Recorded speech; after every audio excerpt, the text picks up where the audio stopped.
Tribal മിഷനിലേക്ക് സ്വാഗതം. ഇന്ന് നമ്മൾ നിൽക്കുന്നത് അടിച്ചിപ്പുഴ ട്രൈബൽ ഉന്നതിയിലാണ്.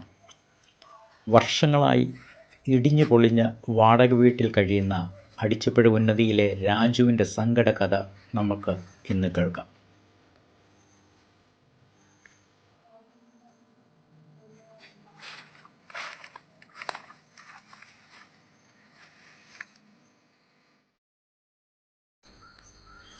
സാറേ, ഞങ്ങളുടെ ഈ ബുദ്ധിമുട്ട് ജീവിതങ്ങൾ സാർ കാണുന്നുണ്ടോ? ഉണ്ടെന്നുണ്ടെങ്കിൽ ഇതിന് എന്തെങ്കിലും ചെയ്യുവാനും വർഷങ്ങളായിട്ട് ഇങ്ങനെ കിടക്കരുത്. ഇത് കണ്ടുകൊണ്ട് ബാക്കിയുള്ള കാര്യങ്ങളൂടെ നോക്കിയിട്ട് ഞങ്ങൾ ഇങ്ങനെ അന്ധകാരപ്പെട്ട വരെ സാറേ ഞങ്ങൾ ജീവിക്കണം. ഇതല്ലേ ഇതായിരിക്കും. അപ്പൊ ഈ ഊരുകൂട്ടുന്ന പോകുമ്പോൾ പോയി കിട്ടത്തില്ലേ? ഈ ഊരുകൂട്ടത്തിൽ ഇന്ന് വരെ അവരിങ്ങനെ വിളിച്ചു കഴിഞ്ഞാൽ കോൺഗ്രസ്സുകാർക്ക് ഇങ്ങനെ പാർട്ടിയിൽ നിന്നൊന്നും ഇല്ലല്ലോ.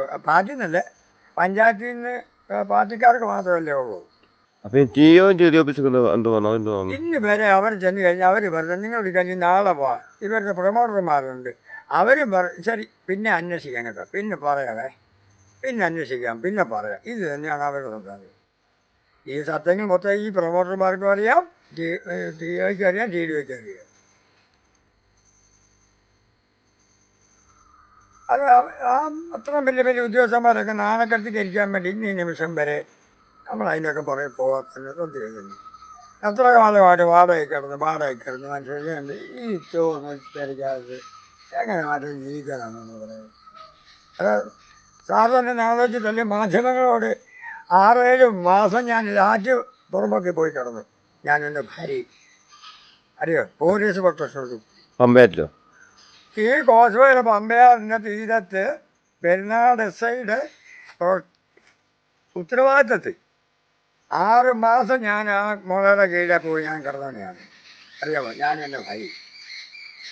അത് ടി ഡി ഓഫീസിലൊക്കെ അറിയിപ്പിച്ചായിരുന്നു. ടി ഡി ഓഫീസിൽ അറിയിപ്പിച്ചായിരുന്നു. ഇവിടെ പഞ്ചായത്തിൽ നിന്ന് ആൾ വന്നായിരുന്നു, പെരുന്നാട് പഞ്ചായത്തിൽ നിന്ന് ആൾ വന്നു. ഞങ്ങൾക്ക് എങ്ങോട്ട് പോകാൻ വഴിയില്ല. എന്നിട്ട് ഞങ്ങൾ 6 മാസം പെരുന്നാട് പാലത്തിൻ്റെ തൊട്ടപ്പുറത്ത് ഗോസ്വേലവിടെ ഞങ്ങൾ ഇത് എല്ലാവരും പെരുന്നാട് SIയുടെ ഇപ്പോൾ തമ്പി സാറിൻ്റെ സമയത്തുള്ള അന്നേരം പുള്ളി രാത്രി പുള്ളി ഇറങ്ങി വരും. അന്നേരം ഞാനും എൻ്റെ ഭാര്യയോടാണ്. പാമ്പ് തൊട്ട് പഴുതാറ് തൊട്ട് എലിയുടെ ശല്യം തൊട്ട് മൊത്തത്തിനെ തരണം ചെയ്യും ഞങ്ങൾ അവിടെ 6 മാസം ഞങ്ങൾ അവിടെ താമസം. അന്നേരം പുള്ളി പറഞ്ഞതിനെ അറിയുമ്പോൾ വെള്ളം പൊങ്ങുമ്പം ഞങ്ങൾക്ക് ഉത്തരവാദിത്വമില്ല. കാരണം ഞങ്ങൾ ആദിവാസി ആയതുകൊണ്ട് അവർക്ക് ഒരു പ്രൊട്ടക്റ്റ് അത്ര അവർ ചെയ്തിട്ടുള്ളൂ, ഒരു ഉത്തരവാദിത്വം അവർ ചെയ്തു. അപ്പോൾ അവരെന്നും വൈകിട്ട് 10 മണിയാകുമ്പോൾ ഇറങ്ങി വരും.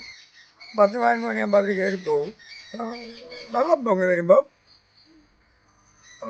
ഞങ്ങൾക്ക് ഉത്തരവാദിത്വമൊന്നുമില്ല. അത് അതോട്ടിക്കാരും മറ്റേമാർ പഞ്ചായത്തുകാരൊക്കെ നോക്കണമെന്ന് പറഞ്ഞു കഴിഞ്ഞാൽ ഞങ്ങൾ അന്നേരം അവിടുന്ന് വേറെ പാടേക്ക് ഞങ്ങൾ അങ്ങ് പോയി.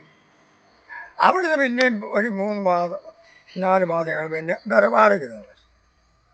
ഇപ്പോഴും തന്നെ സംഭവം എല്ലാവരും പോലീസുകാരും റാണി പോലീസുകാരും എല്ലാവരും കൂടി ഇപ്പോൾ ഞങ്ങളെ അല്ലേ ഒന്നും ചെയ്യാനൊന്നുമില്ലേ. പക്ഷേ എവിടെയെങ്കിലും ഒരു താമസിക്കാനുള്ള മാർഗം സർക്കാരിൽ നിന്നുണ്ടാക്കി തരണം.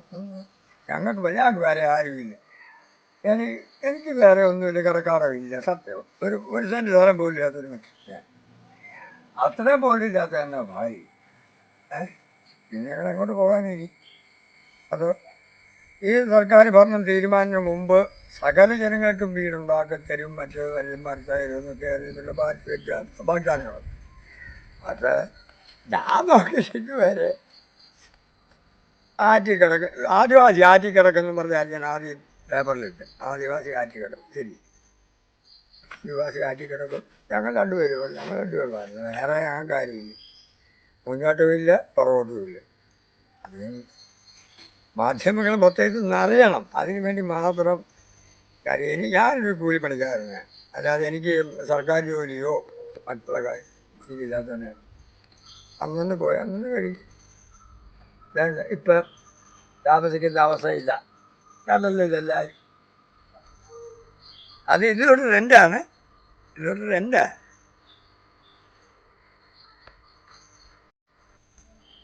ഇല്ലെന്നുണ്ട് മേൽക്കടത്തിട്ട് ഇനിയിപ്പം പോകാൻ തീരുമാനം ഞങ്ങൾ വെച്ചിരിക്കുന്നു. ഇപ്പം വരെ സാറിനെയൊക്കെ ഓർത്തിട്ട് ഇന്ന് വരെ ഈ നിമിഷം വരെ ഒരു പഞ്ചായത്തിൽ നിന്ന് പോലും ഒരു അപേക്ഷയ്ക്ക് ഞാൻ പോകുന്നുമില്ല, നമുക്കൊരു തരുന്നു. ഇനി എവിടെ പോകണ്ടേ? ഇതന്നെ പൊതുമാധ്യമങ്ങളിൽ ഞങ്ങളിത്